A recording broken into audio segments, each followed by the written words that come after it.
이 집과 통장 앞 모든 재산은 손자 도윤에게 상속한다. 내 아들은 나를 외면했고 며느리는 날 투명인간 취급했다. 그 순간 장례식장 안은 정적에 휩싸였습니다. 민수는 믿을 수 없다는 표정으로 유언장을 바라봤고 지영은 당황한 기색이 역력했어요. 반면 도윤은 할머니의 마지막 뜻을 이해하기 어려워했습니다. 이게 무슨 말입니까? 민수는 떨리는 목소리로 물었습니다. 자신이 어머니를 외면했다는 표현에 마음이 찔렸거든요. 하지만 동시에 모든 재산이 도윤에게 상속된다는 사실에 당황스러웠어요. 지영은 더욱 직설적으로 반응했습니다. 유언장이 진짜 맞나요? 정신 상태가 온전했을 때 쓴 건가요? 변호사는 차분하게 설명했습니다. 고인께서 정신이 온전한 상태에서 본인의 의지로 작성하신 것이 확실합니다. 법적으로도 유효한 유언장입니다. 이른 아침 시골 마을에는 고요한 정적이 흘렀습니다.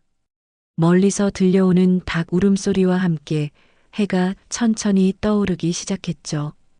양옥집 한 채가 조용히 자리 잡은 골목길에서 정혜자 할머니는 벌써 일어나 마당을 쓸고 계셨습니다. 올해 69의 애자 할머니는 남편을 먼저 보낸 지 벌써 10년이 흘렀지만 여전히 새벽 5시면 눈이 떠졌습니다. 습관이란 게 참 무서운 거라고 혼자 중얼거리며 빗자루를 움직이는 손길이 익숙했죠. 마당 한켠에는 남편이 생전에 심어놓았던 감나무 한 그루가 여전히 제 자리를 지키고 있었습니다. 여보, 오늘도 날씨가 참 좋네요. 애자는 감나무를 바라보며 혼잣말을 했습니다. 남편이 떠난 후로도 매일 아침 이렇게 인사를 건네는 게 일상이 되었죠. 누군가 보면 이상하게 여길지도 모르지만 애자에게는 하루를 시작하는 소중한 의식이었습니다. 감나무 아래 놓인 작은 의자에 잠시 앉아 아침 공기를 깊게 들이마셨어요. 마당 청소를 마친 애자는 부엌으로 들어가 미숫가루 한 그릇을 타서 마셨습니다. 혼자 사는 집이라 굳이 밥을 차려 먹을 필요도 없었고요. 간단히 한 끼를 때우고 나서 텃밭으로 향했습니다. 배추와 무 그리고 상추가 제법 잘 자라고 있어서 마음이 뿌듯했죠. 이것들아 잘도 자랐구나. 애자는 상추 몇 포기를 따며 말했습니다. 혼자 살아도 심심하지 않은 이유가 바로 이 텃밭 때문이었어요. 흙을 만지고 있으면 마음이 편안해졌고 뭔가 의미 있는 일을 하고 있다는 기분이 들었습니다. 무는 아직 더 키워야 할 것 같아서 그대로 두고 배추는 김치를 담글 때가 되었나 싶어 살펴봤죠. 이제 슬슬 김장철이 다가오는구나. 혼자 중얼거리며 배추를 어루만지는 애자의 표정이 잠시 어두워졌습니다. 예전에는 며느리 지영과 함께 김장을 담갔는데 요즘은 그런 일도 없어졌거든요. 명절 때나 얼굴을 비추는 며느리에게 김장 도움을 청하기도 뭔가 어색했습니다. 오전 10시쯤 되자 경로당으로 발걸음을 옮겼습니다. 마을 어르신들과 바둑을 두는 시간이 하루 중 가장 즐거운 순간이었죠. 경로당에 들어서자 벌써 몇 분이 바둑판을 놓고 앉아 계셨습니다. 애자 씨, 오늘도 일찍 나왔네요. 네, 집에만 있으면 답답해서요. 애자는 익숙한 자리에 앉으며 대답했습니다. 이곳 어르신들과 함께하는 시간이 아니었다면 하루하루가 얼마나 길고 외로웠을까요? 바둑알을 놓으며 소소한 이야기들을 주고받는 것만으로도 충분히 행복했습니다. 요즘 자식들 소식은 어때요? 민수 씨 잘 지내죠?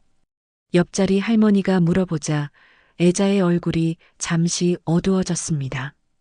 장남 민수는 도시에서 대기업 팀장으로 일하며 바쁘다는 핑계로 연락이 뜸했고 며느리 지영은 명절 때나 얼굴을 비추는 정도였죠. 둘째 딸 영숙은 미국으로 이민을 간 후 연락이 완전히 끊어진 상태였습니다. 그냥 잘 살고 있겠죠. 바쁜 세상이니까요. 애자는 애써 밝은 표정을 지으며 답했습니다. 속마음을 털어놓기에는 너무 서글픈 이야기였거든요. 아들을 낳고 나서 자궁에 문제가 생겨 더 이상 아이를 가질 수 없게 되었을 때 시댁 식구들의 차가운 시선을 견뎌내야 했던 그 시절이 떠올랐습니다. 바둑을 두면서도 애자의 마음 한켠에는 늘 그 기억이 자리 잡고 있었어요. 애 못 낳는 여자라는 낙인이 찍힌 후로는 가족 안에서도 존재감이 희미해졌죠. 남편도 무심했고 자식들도 커가면서 점점 멀어져 갔습니다. 특히 아들 민수는 어느 순간부터 애자를 마치 투명인간 취급하기 시작했어요. 애자 씨, 바둑에 집중해야죠. 아, 죄송합니다. 애자는 미안한 마음으로 바둑에 집중했습니다. 하지만 마음속 깊은 곳에서는 여전히 복잡한 감정들이 소용돌이치고 있었죠. 그래도 다행히 애자에게는 한 줄기빛 같은 존재가 있었습니다. 바로 손자 도윤이었어요. 올해 고등학교 3학년인 도윤은 매주 주말마다 시골집으로 내려와 애자와 시간을 보냈습니다. 집안일을 도와주고 함께 밥을 먹으며 학교 이야기를 들려주곤 했어요. 그 아이만이 자신을 진정으로 필요로 한다는 걸 느꼈거든요. 할머니, 이번 주에도 올 거예요. 된장찌개 끓여주세요. 지난주 도윤이 떠나면서 남긴 말이 애자의 마음을 따뜻하게 했습니다. 부모들이 보여주지 못한 관심과 사랑을 도윤에게서 받고 있었죠. 그 아이 앞에서만큼은 자신이 필요한 존재라는 걸 느낄 수 있었습니다. 오후가 되어 경로당에서 돌아온 애자는 혼자만의 시간을 가졌습니다. 거실 소파에 앉아 창밖을 바라보며 생각에 잠겼어요. 인생이란 게 참 묘한 거라는 생각이 들었습니다. 젊었을 때는 가족들에게 인정받고 싶어 안간힘을 썼는데 나이가 들어서야 진짜 소중한 게 무엇인지 깨닫게 되었죠. 애자는 서랍에서 통장 몇 개를 꺼내 들여다봤습니다. 남편이 남겨준 보험금과 자신이 평생 모아둔 돈, 그리고 이 집까지. 많은 건 아니지만 혼자 살기에는 충분한 재산이었어요. 하지만 정작 이 모든 걸 함께 나누고 싶은 가족들은 자신을 외면하고 있었습니다. 이 돈이 무슨 소용이야. 애자는 한숨을 쉬며 통장을 다시 서랍에 넣었습니다. 돈보다는 따뜻한 말 한마디, 안부 전화 한 통이 더 간절했거든요. 그런데 그마저도 기대하기 어려운 상황이었죠. 도윤이가 오는 주말을 기다리며 애자는 저녁 준비를 시작했습니다. 간단한 반찬 몇 가지를 만들어 놓고 내일은 무엇을 해줄까 고민했어요. 그 아이가 좋아하는 된장찌개를 끓여주면 어떨까 싶었습니다. 텃밭에서 딴 상추로 쌈도 싸주고 싶었고요. 밤이 깊어가자 애자는 일기장을 꺼내 하루를 정리했습니다. 남편이 세상을 떠난 후 시작한 습관이었죠. 누구에게도 털어놓지 못하는 마음을 글로 적어내는 것만이 위안이 되었습니다. 아들 낳고 자궁에 문제가 생겼다고 했을 때 시댁 식구들은 날 애 못 낳는 여자로 찍었지. 남편도 무심했고 자식들도 날 돌보지 않아. 그래도 도윤이 걔는 내 마지막 보물이다. 오늘도 평범한 하루였지만 도윤이가 올 생각을 하니 마음이 설렌다. 일기를 쓰며 애자의 눈가에 살짝 눈물이 맺혔습니다. 하지만 이내 고개를 끄덕이며 일기장을 덮었어요. 내일 또 새로운 하루가 시작될 테니까요. 그로부터 한 달이 지난 어느 목요일 아침, 애자는 평소와 다름없이 새벽에 일어나 마당을 쓸고 있었습니다. 하지만 어딘가 몸이 무겁고 머리가 지끈거렸어요. 나이가 들어서 그런가 보다 하고 대수롭지 않게 여겼죠. 오늘은 좀 피곤하네. 애자는 빗자루를 벽에 기대어 놓고 잠시 쉬었습니다. 어지러움이 느껴졌지만 곧 괜찮아질 거라고 생각했어요. 텃밭에 물을 주려다가 갑자기 휘청거렸지만 담벼락을 붙잡고 겨우 균형을 잡았습니다. 그날 오후 경로당에서 바둑을 두던 애자는 갑자기 바둑알을 떨어뜨렸습니다. 손에 힘이 들어가지 않았거든요. 옆에 앉아있던 할머니가 걱정스러운 표정으로 물어봤어요. 애자 씨, 괜찮아요? 얼굴이 좀 창백해 보이는데. 아, 그냥 좀 피곤해서 그런가 봐요. 괜찮습니다. 애자는 억지로 웃음을 지으며 대답했습니다. 하지만 속으로는 뭔가 이상하다는 생각이 들었어요. 이런 증상은 처음이었거든요. 그래도 주변 사람들을 걱정시키고 싶지 않아서 아무렇지 않은 척했습니다. 집으로 돌아온 애자는 소파에 누워 쉬었습니다. 머리가 계속 아프고 어지러웠지만 그냥 잠을 자면 나아질 거라고 생각했어요. 하지만 시간이 지날수록 증상은 더 심해졌습니다. 금요일 새벽 애자는 화장실에 가려다가 쓰러졌습니다. 갑작스러운 뇌출혈이었죠. 다행히 아침 일찍 우유를 배달하러 온 아주머니가 문이 열린 채로 있는 걸 이상하게 여겨 확인해 봤다가 발견했습니다. 애자씨, 애자씨. 우유 배달 아주머니는 급하게 구급차를 불렀고 애자는 의식을 잃은 채 병원으로 옮겨졌습니다. 병원에서는 즉시 응급수술에 들어갔지만 상태가 좋지 않았어요. 의사는 가족들에게 연락해달라고 했습니다. 민수는 회사에서 급하게 연락을 받았습니다. 한동안 어머니와 연락하지 않았던 터라 처음에는 믿기지 않았어요. 하지만 병원에서 직접 전화가 오자 부랴부랴 병원으로 달려갔습니다. 어머니 상태가 어떻습니까? 뇌출혈로 쓰러지셨는데 상당히 심각한 상황입니다. 수술은 했지만 의식을 회복할지는 지켜봐야겠습니다. 의사의 말에 민수는 당황했습니다. 그동안 어머니가 건강하다고 생각했는데 이런 일이 일어날 줄은 몰랐거든요. 며느리 지영도 뒤늦게 병원에 도착했고 미국에 있는 영숙에게도 연락을 취했습니다. 중환자실에 누워있는 애자를 보며 민수는 복잡한 감정이 들었습니다. 어머니와 마지막으로 제대로 대화한 게 언제였는지 기억이 나지 않았어요. 항상 바쁘다는 핑계로 연락을 소홀히 했던 자신이 원망스러웠습니다. 도윤이도 급하게 병원으로 달려왔습니다. 할머니가 쓰러졌다는 소식을 듣고 학교를 조퇴했거든요. 중환자실 유리창 너머로 할머니를 바라보는 도윤의 눈에는 눈물이 가득했습니다. 할머니, 제발 깨어나세요. 도윤은 간절한 마음으로 기도했습니다. 매주 주말마다 만나서 따뜻한 시간을 보냈던 할머니가 이렇게 누워있는 모습을 보니 마음이 찢어질 듯 아팠어요. 이틀간 의식불명 상태가 지속되었습니다. 의료진은 최선을 다했지만 애자의 상태는 호전되지 않았어요. 가족들은 교대로 병실을 지켰지만 애자는 끝내 눈을 뜨지 못했습니다. 일주일 후 애자는 조용히 숨을 거두었습니다. 마지막까지 의식을 회복하지 못한 채로요. 병실에 있던 가족들은 모두 울음을 터뜨렸지만 가장 큰 상실감을 느낀 건 도윤이었습니다.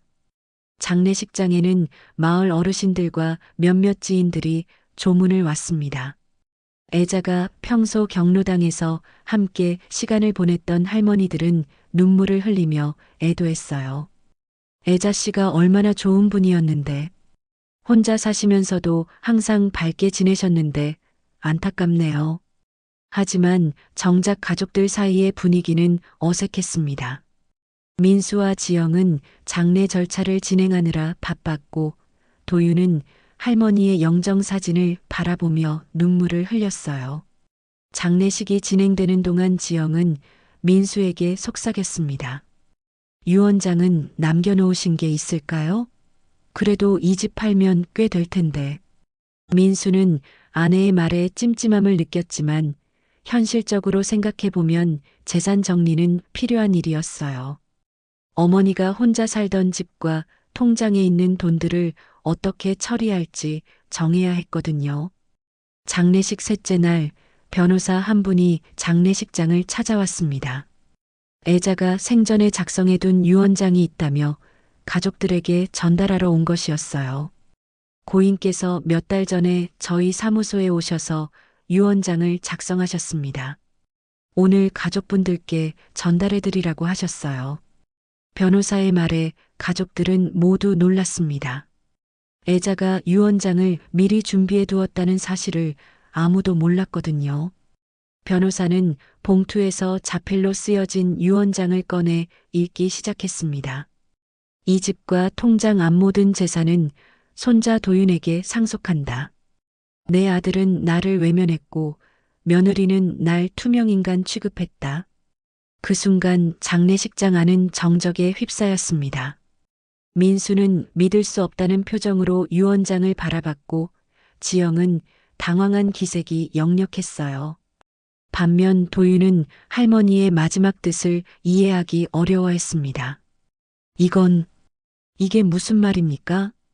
민수는 떨리는 목소리로 물었습니다. 자신이 어머니를 외면했다는 표현에 마음이 찔렸거든요. 하지만 동시에 모든 재산이 도윤에게 상속된다는 사실에 당황스러웠어요. 지영은 더욱 직설적으로 반응했습니다. 유언장이 진짜 맞나요? 정신 상태가 온전했을 때 쓴 건가요? 변호사는 차분하게 설명했습니다. 고인께서 정신이 온전한 상태에서 본인의 의지로 작성하신 것이 확실합니다. 법적으로도 유효한 유언장입니다. 그 순간 민수는 갑자기 화가 치밀어 올랐습니다. 어머니가 자신을 이렇게 생각하고 있었다는 사실과 모든 재산을 손자에게 넘긴다는 상황이 받아들여지지 않았어요. 탁자를 세게 내리치며 일어났는데 그 순간 갑자기 가슴을 움켜쥐고 쓰러졌습니다. 여보, 민수 씨. 지영이 급하게 민수를 부축했고 주변 사람들이 응급실로 옮겼습니다. 장례식장은 순식간에 아수라장이 되었어요. 애자의 마지막 뜻이 전해진 순간 가족들 사이에는 예상치 못한 균열이 생기기 시작했습니다. 민수는 응급실에서 검사를 받은 후 다행히 큰 이상은 없었습니다. 극도의 스트레스와 충격으로 인한 일시적인 증상이었거든요. 하지만 마음의 상처는 깊었어요.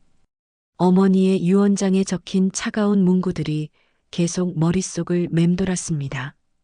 장례식이 끝나고 3일 후 지영은 도윤을 따로 불러냈습니다. 마음속으로는 이미 계산을 끝내놓고 있었거든요. 시골집과 통장의 돈을 합치면 상당한 액수가 될 텐데 그걸 고등학생이 혼자 가져간다는 게 말이 안 된다고 생각했어요.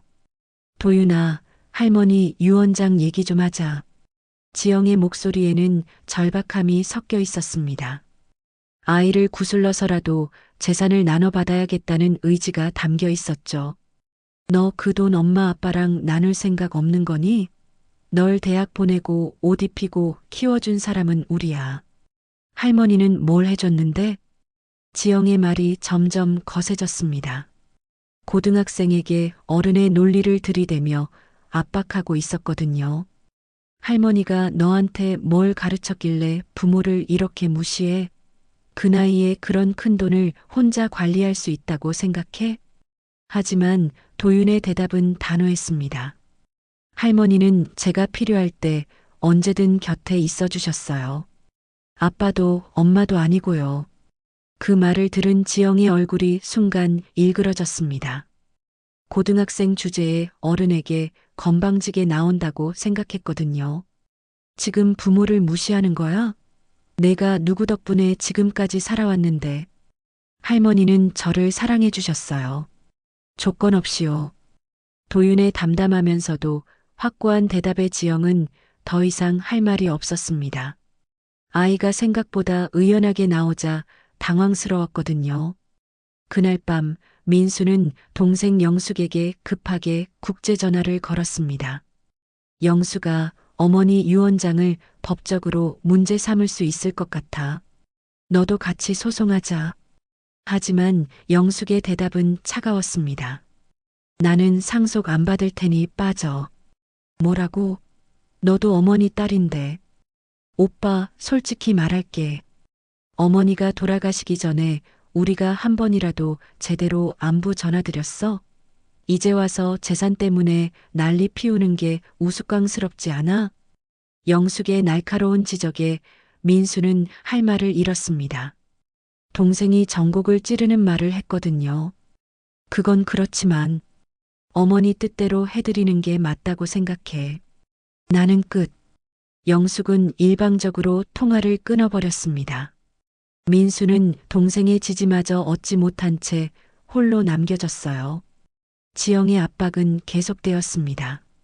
재산 문제 해결 못하면 정말 이혼할 거야. 나는 더 이상 못 참겠어. 결국 민수는 법무법인을 찾아가 상담을 받았습니다.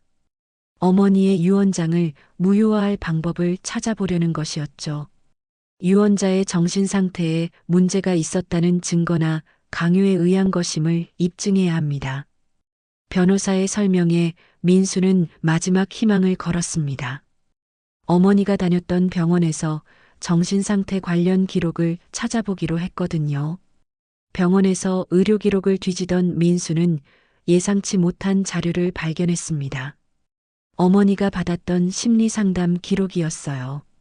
그런데 그 내용을 읽는 순간 민수는 충격에 빠졌습니다. 자궁적출 수술 후 가족에게 더는 여자로, 어머니로 인정받지 못했다. 나는 가족 속의 그림자였다. 어머니의 절절한 고백이 기록되어 있었거든요. 하지만 더욱 충격적인 건 그 다음이었습니다. 상담 기록에는 민수가 젊었을 적 어머니에게 했던 폭언까지 적혀 있었어요. 어머니가 상담사에게 털어놓았던 것이었죠. 아들이 제게 이런 말을 했어요. 애 못 낳을 거면 차라리 나랑 아빠 앞에서 죽어라고요. 그 말이 아직도 귀에 맴돌아요. 민수는 그 순간 자신이 했던 끔찍한 말들이 떠올랐습니다. 젊었을 때 스트레스 받고 화가 났을 때 어머니에게 퍼부었던 독설들이 기억났어요. 당시에는 일시적인 감정이라고 생각했는데 어머니는 평생 그 상처를 안고 살아오셨던 것이었죠. 더욱 놀라운 건 상담 기록 속에 녹음 파일이 있다는 사실이었습니다. 어머니가 심리치료 과정에서 당시 상황을 재현하며 녹음한 것이었어요. 애 못 낳을 거면 차라리 나랑 아빠 앞에서 죽어. 스피커에서 흘러나온 자신의 젊은 시절 목소리를 들은 민수는 그 자리에서 무너져 내렸습니다. 어머니가 그 모든 상처를 기억하고 계셨다는 사실에 가슴이 찢어질 듯 아팠거든요. 병원을 나온 민수는 차 안에서 한참을 울었습니다. 유언장의 내용이 단순한 원망이 아니라 평생의 아픔에서 나온 것이라는 걸 깨달았어요. 그날 밤 집에 돌아온 민수를 지영이 기다리고 있었습니다. 어떻게 됐어? 유언장 문제 해결할 수 있어? 하지만 민수는 고개를 저었습니다. 어머니의 진심을 알게 된 후로는 재산보다는 자신의 죄책감이 더 컸거든요. 결국 민수는 도윤을 찾아가 무릎을 꿇고 말했습니다. 아빠가 잘못했다. 도윤아, 할머니한테. 그러면 안 됐는데. 그때는 내가 철이 없었어. 민수의 진심 어린 사과를 들은 도윤의 눈에도 눈물이 맺혔습니다. 할머니가 평생 품고 살았던 상처를 이제야 이해하게 되었거든요. 민수의 사과를 들은 도윤은 잠시 말을 잇지 못했습니다. 아버지가 무릎을 꿇고 사과하는 모습을 본 적이 없었거든요.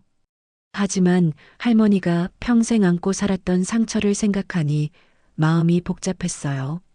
아버지, 일어나세요. 도윤은 아버지를 부축하며 말했습니다. 하지만 민수의 사과가 모든 걸 해결해 주지는 못했어요. 할머니는 이미 세상을 떠나셨고 그분이 느꼈던 외로움과 서러움은 되돌릴 수 없었거든요. 그런데 지영은 이런 상황조차 받아들이지 못했습니다. 남편이 아들에게 사과하는 모습을 보고 더욱 화가 났어요. 지금 뭐 하는 거야? 아들한테 무릎 꿇고 빌어서 뭐가 달라져? 그 돈은 우리가 받아야 정상인 거야. 지영의 목소리가 점점 커졌습니다. 이웃들이 들을까봐 걱정될 정도였죠. 당신이 어머니한테 잘못했다고 해서 우리가 재산을 포기해야 하는 거야? 도윤이가 대학 가면 돈이 얼마나 드는데.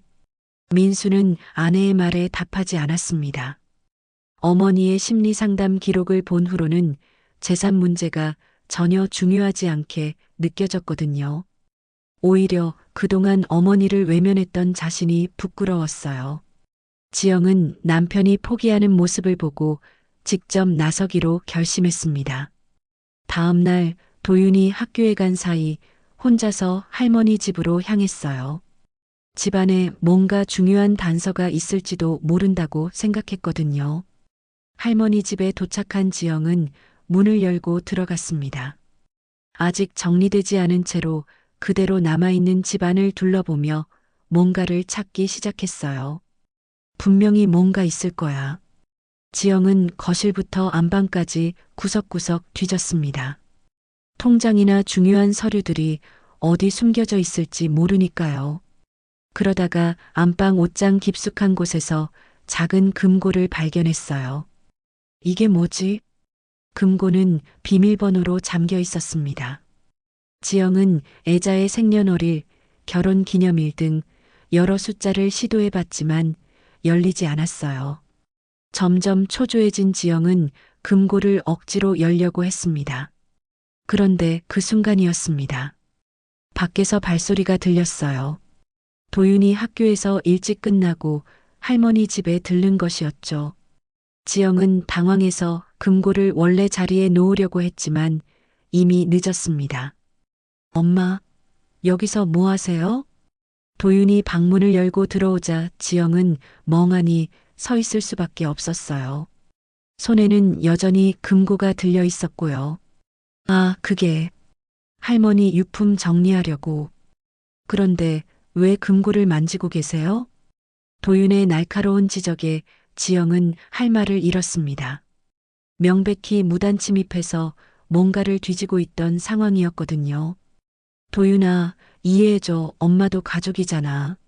할머니 유품 중에 가족들이 나눠 가져야 할 것들이 있을 수도. 할머니는 모든 걸 저에게 주신다고 하셨어요. 엄마가 마음대로 가져갈 권리는 없어요. 도윤의 단호한 말에 지영은 화가 치밀어 올랐습니다.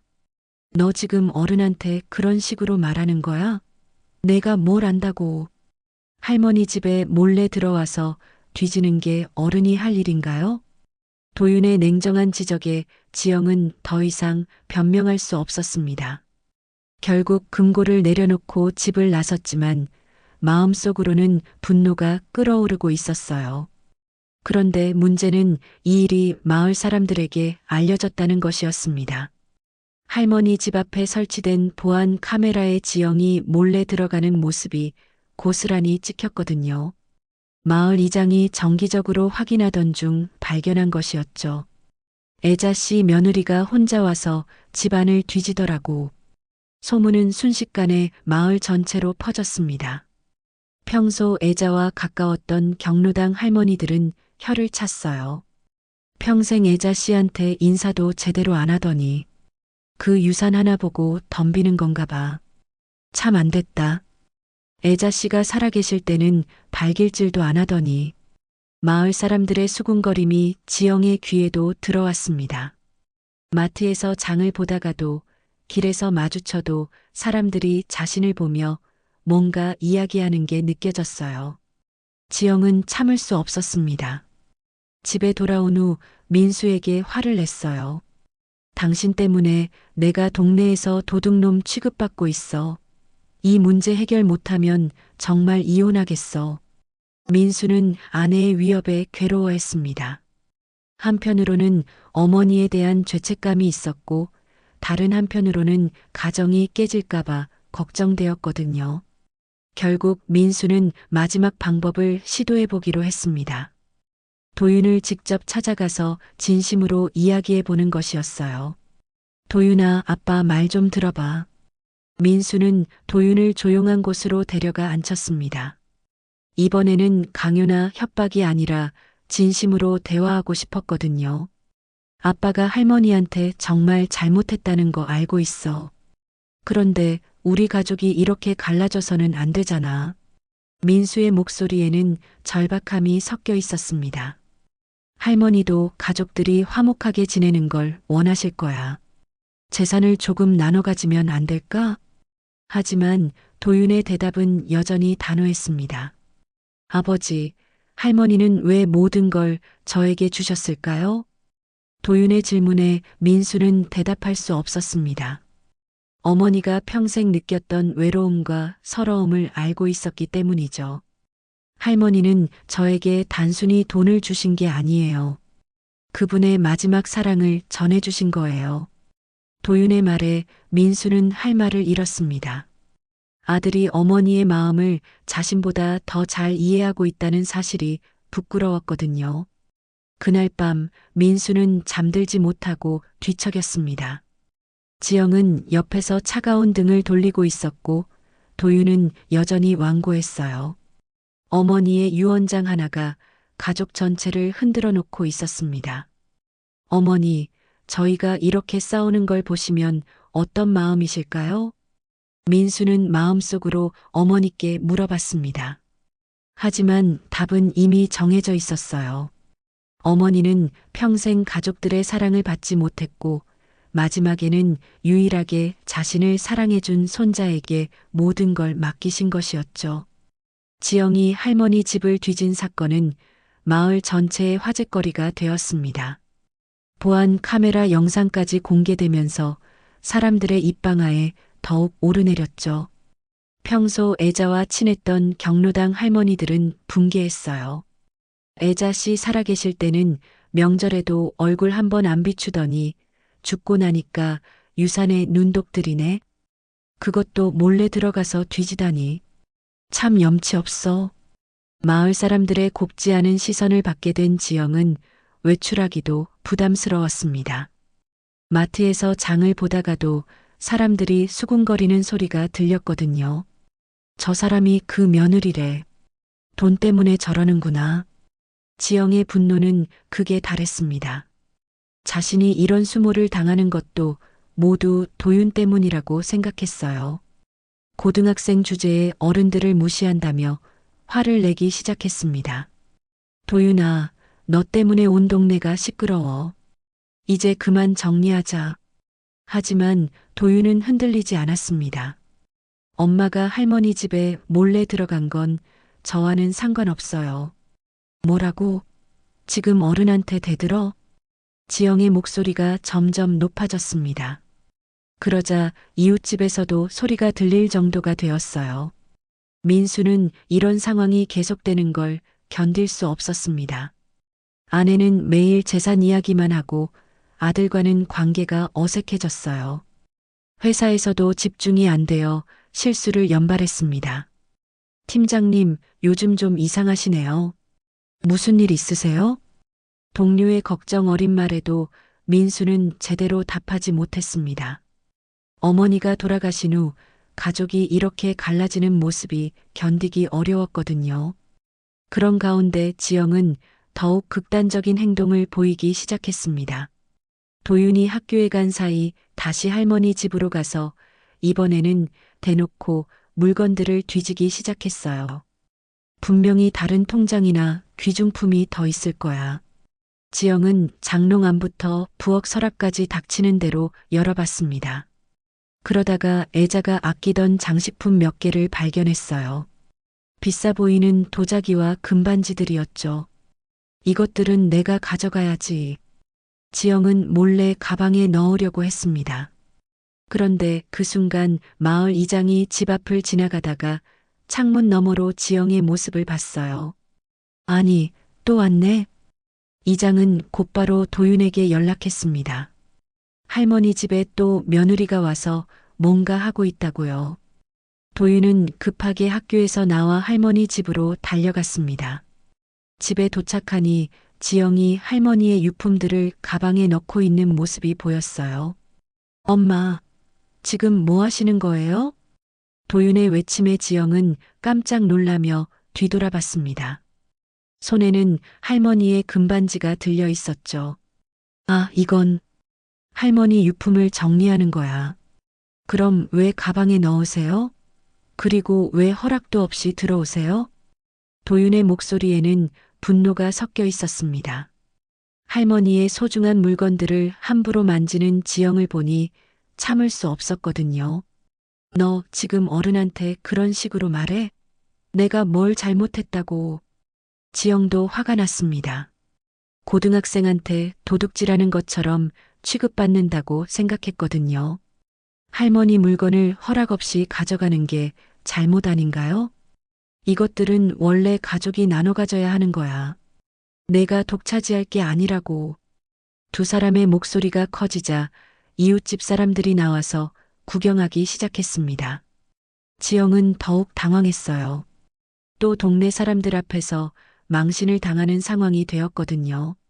모든 분들이 보고 계시니까 말씀드리는데 저는 아무것도 잘못하지 않았어요. 지영이 목소리를 높여 변명했지만 이웃들의 시선은 차가웠습니다.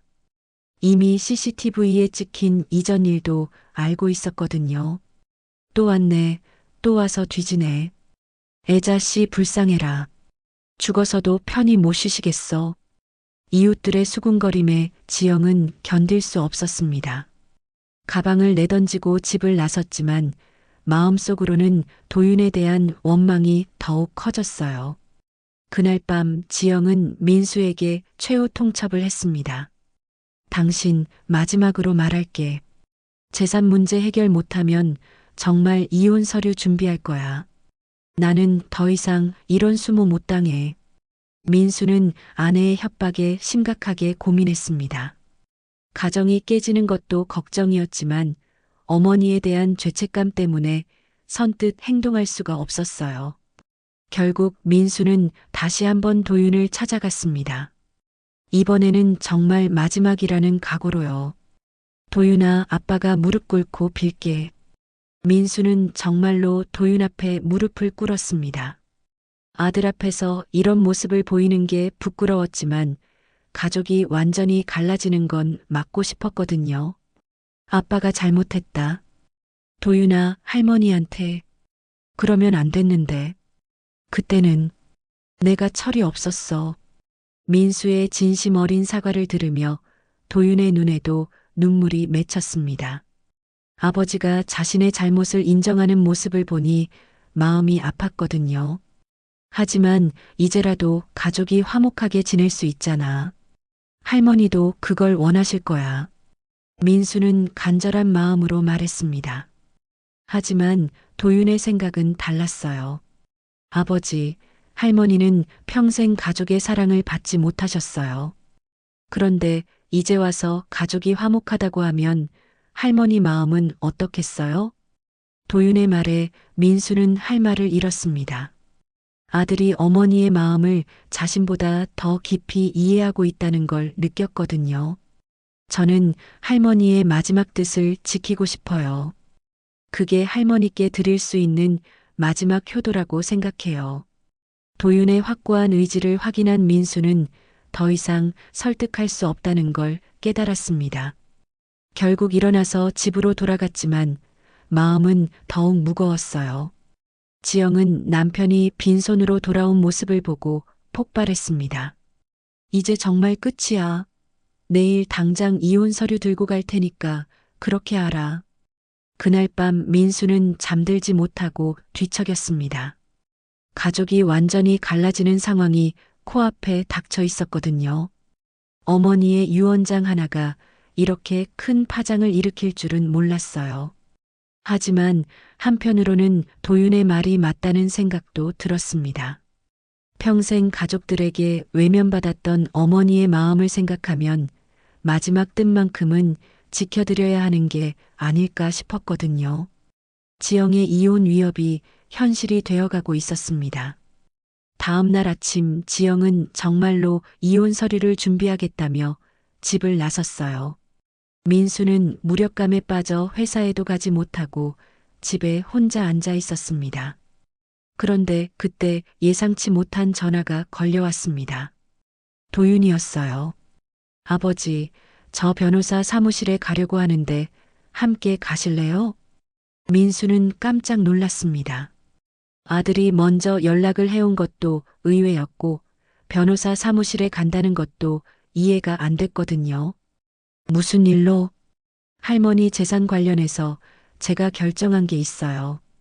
도윤의 말에 민수는 혹시 마음을 바꾼 건 아닐까 하는 기대를 품었습니다. 급하게 옷을 갈아입고 도윤과 만났어요. 변호사 사무실에 도착한 도윤은 차분하게 자신의 계획을 설명했습니다. 할머니가 남겨주신 재산 중 일부를 신탁하려고 합니다. 신탁? 민수가 의아해하자 변호사가 설명했습니다. 재산을 특정 목적을 위해 관리하고 운용하는 제도입니다. 도윤군이 원하는 건 장학재단 설립이군요. 도윤은 고개를 끄덕였습니다. 정혜자 장학재단을 만들려고 해요. 할머니의 이름으로요. 어떤 목적으로? 부모의 보살핌 없이 자란 청소년들을 위한 장학금을 지급하고 싶어요. 도윤의 말에 민수는 깊은 감동을 받았습니다. 아들이 할머니의 외로움을 이해하고 같은 처지의 아이들을 돕겠다는 뜻이었거든요. 할머니는 평생 가족 속에서도 외로우셨어요. 그런 할머니의 마음을 기리고 싶어요. 변호사는 도윤의 계획을 검토한 후 말했습니다. 좋은 취지입니다. 다만 미성년자의 재산 처분에는 보호자의 동의가 필요합니다. 민수는 아들을 바라봤습니다. 도윤의 눈빛에서 확고한 의지를 읽을 수 있었어요. 아버지, 동의해 주세요. 민수는 잠시 고민했습니다. 지영이 알면 또 화를 낼 게 뻔했거든요. 하지만 아들의 숭고한 뜻을 막을 수는 없었어요. 알겠다. 아빠가 동의해 줄게. 그날 저녁 집에 돌아온 민수를 지영이 기다리고 있었습니다. 손에는 정말로 이혼 서류가 들려 있었어요. 어디 갔다 왔어? 설마 또 도윤이랑 만났어? 민수는 하루 종일 있었던 일을 지영에게 말해야 할지 고민했습니다. 하지만 결국 사실대로 말하기로 했어요. 도윤이가 할머니 재산으로 장학재단을 만든다고 해. 뭐라고? 지영의 목소리가 한 옥타브 올라갔습니다. 장학재단? 그럼 우리는 정말 한 푼도 못 받는다는 거야? 그 아이 뜻이 좋잖아. 할머니도 기뻐하실 거야. 당신 정말 미쳤어?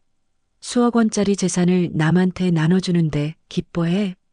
지영은 이혼 서류를 탁자에 내동댕이 쳤습니다. 내일 당장 법원 가서 이혼 신청할 거야. 당신 같은 사람이랑은 더 이상 못 살겠어. 그날 밤 민수는 혼자 애자의 집으로 갔습니다. 어머니가 평생 살았던 집에 혼자 앉아 생각에 잠겼어요. 어머니, 제가 너무 늦게 깨달았나요? 민수는 어머니의 빈 방을 바라보며 혼잣말을 했습니다. 그동안 얼마나 많은 실수를 했는지 돌아보게 되었거든요. 다음 날 도윤은 학교에서 장학재단 계획을 더 구체화했습니다. 할머니가 남겨주신 집은 그대로 두고 통장의 돈 중 일부를 장학금으로 사용하기로 했어요. 그런데 집에 돌아오니 지영이 짐을 싸고 있었습니다. 엄마, 어디 가세요? 나는 이 집 떠날 거야. 당신들이랑은 더 이상 못 살겠어. 지영은 정말로 이혼을 진행하려는 모양이었습니다. 민수도 어쩔 줄 모르고 서 있을 뿐이었어요. 아버지, 괜찮으세요? 도윤이 걱정스러운 표정으로 물어보자 민수는 쓴웃음을 지었습니다. 아빠는 괜찮아. 오히려 이렇게 되는 게 맞는 것 같아. 그 순간 지영이 마지막으로 한마디 던졌습니다. 도윤아, 나중에 후회해도 늦어. 그 돈 다 날리고 나면 아무도 널 도와주지 않을 거야. 하지만 도윤은 흔들리지 않았습니다. 엄마, 할머니는 돈보다 소중한 걸 제게 주셨어요. 뭐가 돈보다 소중하다는 거야? 사랑이요.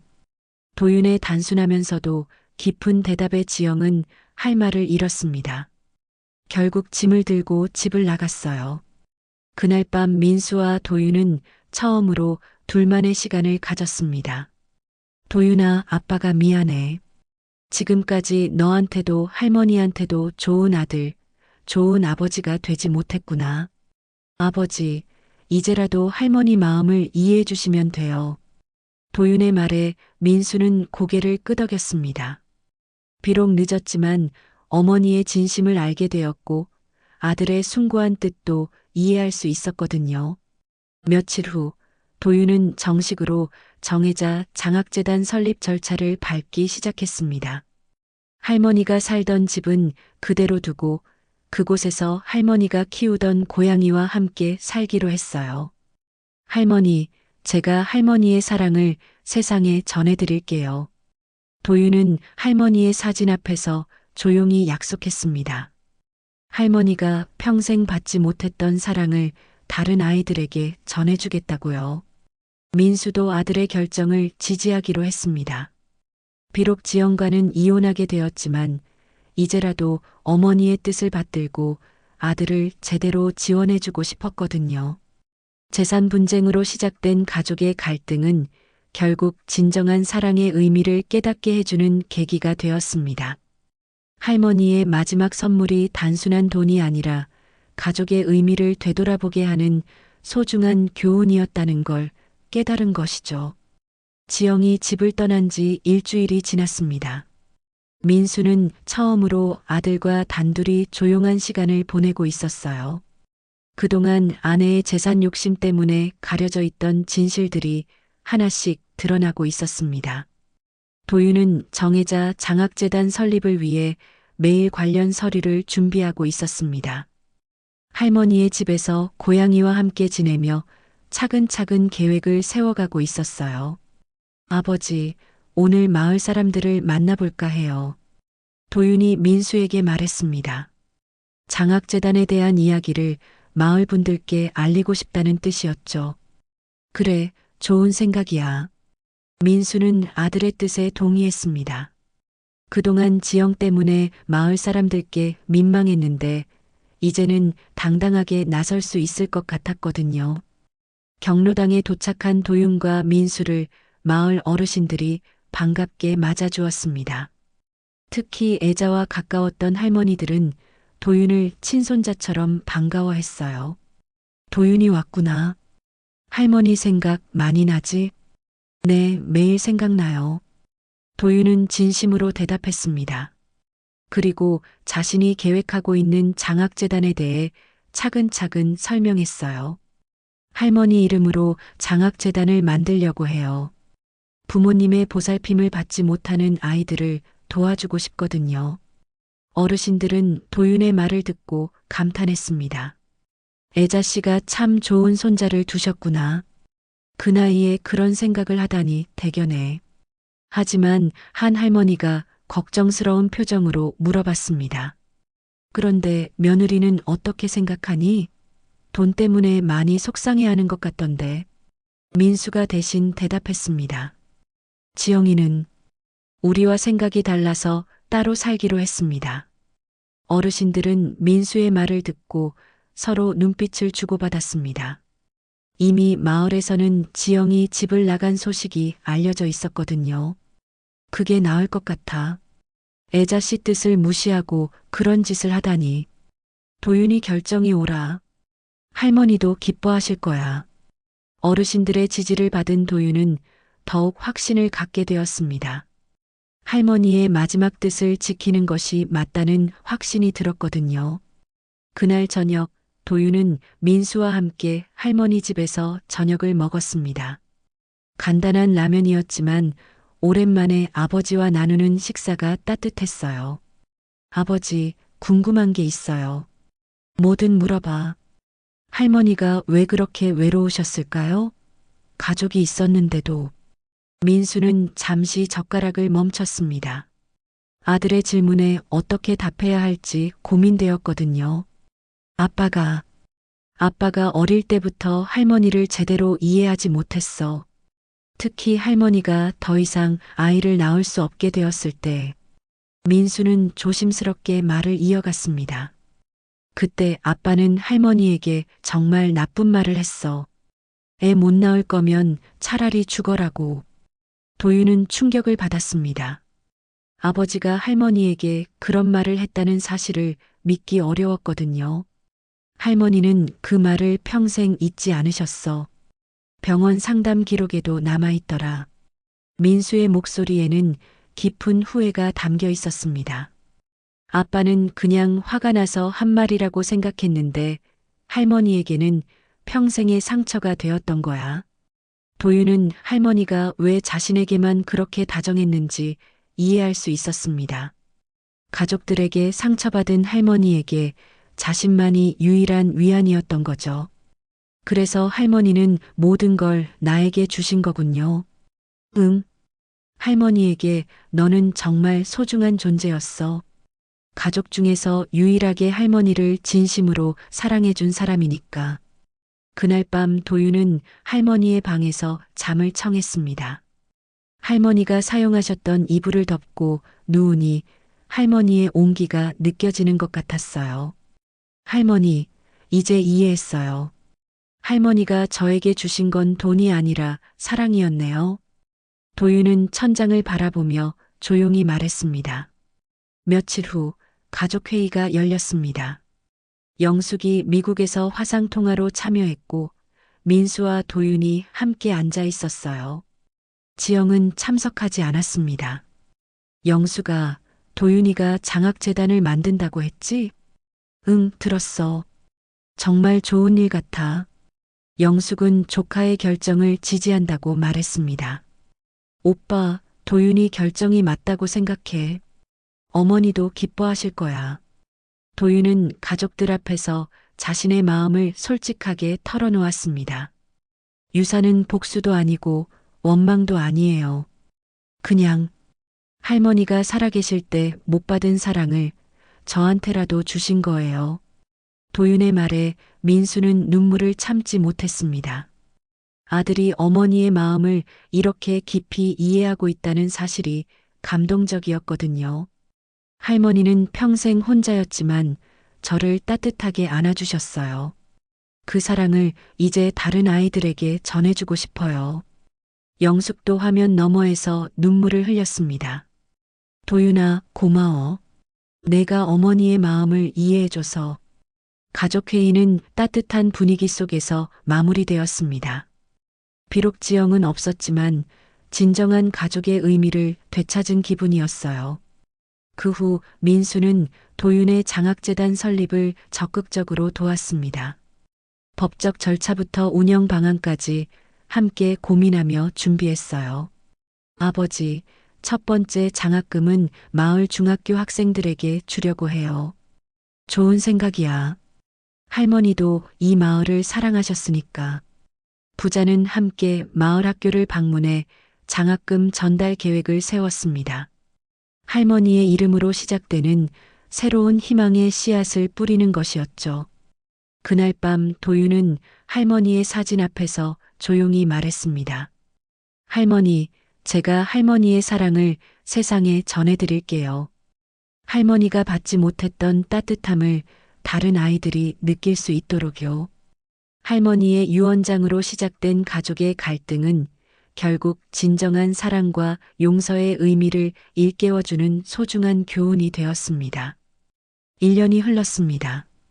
정혜자 장학재단이 정식으로 설립되어 첫 번째 장학금 전달식을 앞두고 있었어요. 도윤은 이제 대학생이 되었지만 여전히 할머니 집에서 고양이와 함께 살며 재단 운영에 전념하고 있었습니다. 마을 중학교 강당에는 많은 사람들이 모여 있었습니다. 장학금을 받을 학생들과 그 가족들, 마을 어르신들, 그리고 학교 관계자들까지요. 특별히 애자와 가까웠던 경로당 할머니들은 맨 앞자리에 앉아 뿌듯한 표정을 짓고 있었어요. 오늘 이 자리에 서게 되어 정말 감사합니다. 도윤이 연단에 올라 마이크를 잡았습니다. 1년 전보다 한층 성숙해진 모습이었어요. 정혜자 장학재단의 첫 번째 장학금을 전달하게 되어 기쁩니다. 이 재단은 저의 할머니, 정혜자 할머니의 이름을 따서 만들어졌습니다. 도윤의 목소리는 떨리지 않았습니다. 할머니에 대한 사랑과 확신이 담겨 있었거든요. 할머니는 평생 말없이 사셨지만 마음은 누구보다도 뜨거운 분이셨습니다. 가족들에게 사랑받지 못했지만 저에게는 세상에서 가장 따뜻한 사랑을 주셨어요. 강당에 앉아있던 사람들이 조용히 도윤의 말에 귀를 기울였습니다. 특히 마을 어르신들은 애자를 떠올리며 눈시울을 붉혔어요. 할머니는 부모의 보살핌 없이 외롭게 자라는 아이들의 마음을 누구보다 잘 아셨을 거예요. 그래서 저는 그런 아이들에게 할머니의 온기를 전하고 싶습니다. 도윤은 잠시 말을 멈추고 강당을 둘러봤습니다. 맨 뒤쪽에 민수가 서서 아들을 바라보고 있었어요. 민수의 눈에는 자랑스러움과 미안함이 동시에 담겨 있었습니다. 첫 번째 장학금을 받을 학생은 김미소 양입니다. 14살 김미소는 할머니와 단둘이 살고 있는 아이였습니다. 부모를 일찍 잃고 할머니 손에서 자라고 있었죠. 성적은 우수했지만 경제적으로 어려운 상황이었어요. 미소야, 나와봐.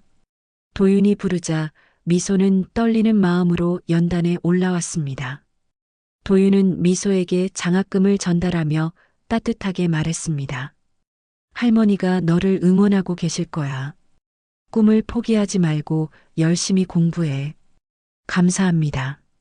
미소는 작은 목소리로 대답하며 고개를 숙였습니다.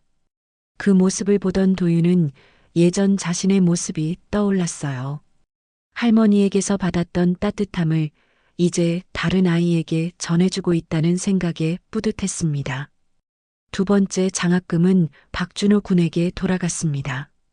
아버지의 사업 실패로 가정이 어려워진 상황에서도 꿋꿋하게 공부하고 있는 아이였어요. 준호야, 힘든 시간을 잘 견뎌내고 있구나. 도윤의 격려에 준호는 눈물을 글썽였습니다. 그동안 아무에게도 털어놓지 못했던 마음의 짐이 조금이나마 덜어지는 기분이었거든요. 세 번째 장학금을 받은 이지은 양은 조선가정에서 자라고 있었습니다. 할아버지가 몸이 불편하셔서 아이가 집안일까지 도맡아 하고 있는 상황이었어요. 지은아, 내가 하고 있는 일들이 모두 소중해. 할머니도 그런 마음으로 살아오셨거든. 도윤의 말에 지은이는 고개를 끄덕였습니다.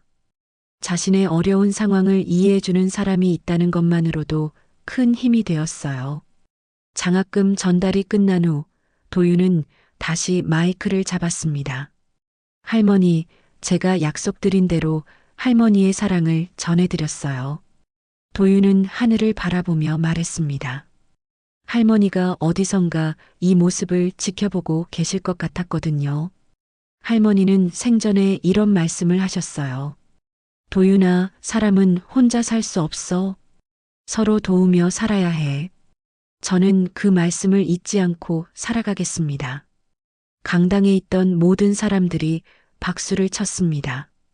특히 경로당 할머니들은 눈물을 흘리며 박수를 보냈어요. 애자 씨가 참 좋은 손자를 두셨어. 저 아이 보니까 애자 씨 생각이 나네. 전달식이 끝난 후 민수가 도윤에게 다가왔습니다. 아들아, 정말 자랑스럽다. 민수의 목소리에는 진심이 담겨 있었습니다. 1년 전만 해도 재산 때문에 갈등하던 가족이 이제는 할머니의 뜻을 함께 이어가고 있었어요. 아버지도 고생 많으셨어요. 도윤은 아버지에게 감사 인사를 전했습니다. 지난 1년간 민수는 재단 설립과 운영에 많은 도움을 주었거든요. 그날 저녁 도윤과 민수는 할머니 집에서 조용한 시간을 가졌습니다. 할머니가 키우던 고양이 나비가 도윤의 무릎에 앉아 있었어요. 도윤아, 할머니가 정말 기뻐하실 것 같아. 그럴까요? 당연하지. 할머니가 평생 받지 못했던 사랑을 내가 다른 아이들에게 전해주고 있잖아. 민수는 아들을 바라보며 말했습니다. 도윤이 할머니의 진정한 상속자라는 생각이 들었거든요. 며칠 후 예상치 못한 소식이 들려왔습니다. 지영이 이혼 절차를 중단하고 집으로 돌아오고 싶다고 연락한 것이었어요. 당신, 내가 잘못 생각했나 봐. 다시 한번 기회를 줄 수 있을까? 하지만 민수의 대답은 단호했습니다. 지영아, 우리는 이미 끝났어. 각자 다른 길을 가는 게 좋겠어. 민수는 더 이상 지영과 함께할 마음이 없었습니다. 지난 1년간 아들과 함께 보내며 진정한 가족의 의미를 깨달았거든요. 2년째가 되던 해 정혜자 장학재단은 더욱 확대되었습니다. 도윤은 대학을 다니면서도 재단 운영에 전념했고 민수도 조기 퇴직하여 아들을 도왔어요. 할머니, 저희가 할머니의 사랑을 계속 전해드릴게요.